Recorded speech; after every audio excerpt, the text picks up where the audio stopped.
اعوذ باللہ من الشیطان الرجیم بسم اللہ الرحمن الرحیم۔ روزہ کیا ہے؟ روزہ جسم اور روح کے لیے ایک مفید ورزش ہے۔ حضور اکرم صلی اللہ علیہ وآلہ وسلم کے ارشاد گرامی کا مفہوم ہے، مجھے حکارم اخلاق کی تکلیم کے لیے مبعوث کیا گیا۔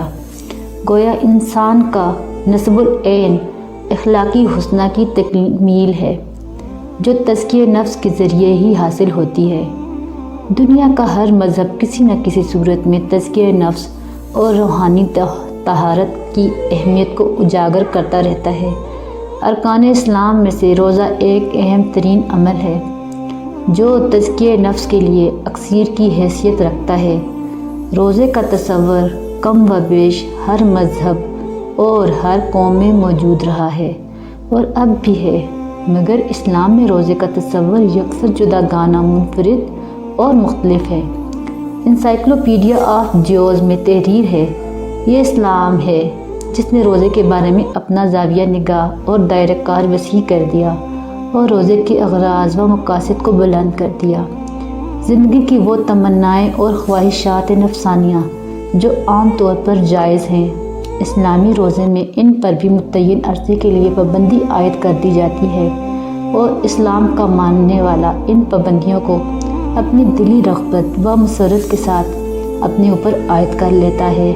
یہ چیزیں جسم اور روح دونوں کے لیے ایک مفید ورزش ہے۔ مختلف مذاہب میں روزے رکھنے کے مکلف بھی مختلف طبقات میں تقسیم ہیں۔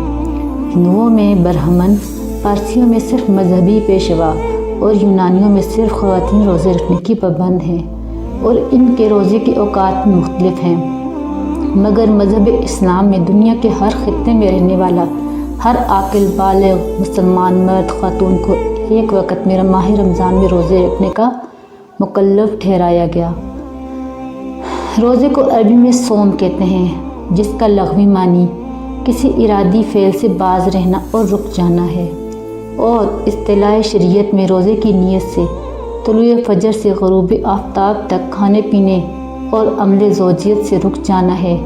البتہ جھوٹ، غیبت، چغلی، گالی گلوچ یا کسی کو تکلیف دینا مکروہات روزہ میں شامل ہے۔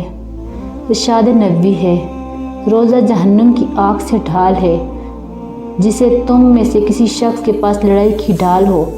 روزہ دار کے لیے دو خوشیاں ہیں، ایک افطار کے وقت اور دوسری خوشی اپنے رب سے ملاقات کے وقت۔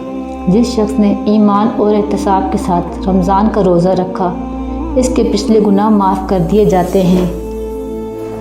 آدم کے بیٹے کا نیک عمل 10 گنا سے لے کر 700 گنا تک بڑھایا جاتا ہے۔ اللہ تعالیٰ نے فرمایا کہ روزہ سے مستثنیٰ ہے، کیونکہ وہ میرے لیے ہے اور میں ہی اس کا اجر دوں گا۔ اس ذات کی قسم جس نے قبضے میں حضرت وسلم کی جان ہے، روزے دار کے منہ کی ہوا اللہ کے نزدیک یوم قیامت مشک کی خوشبو سے بھی زیادہ بہتر ہے۔ دعا ہے کہ رب العزت اپنی رضا کے حصول اور تزکیہ نفس کے لیے کامل اخلاص، کامل ہدایت و استقامت نصیب فرمائے، آمین۔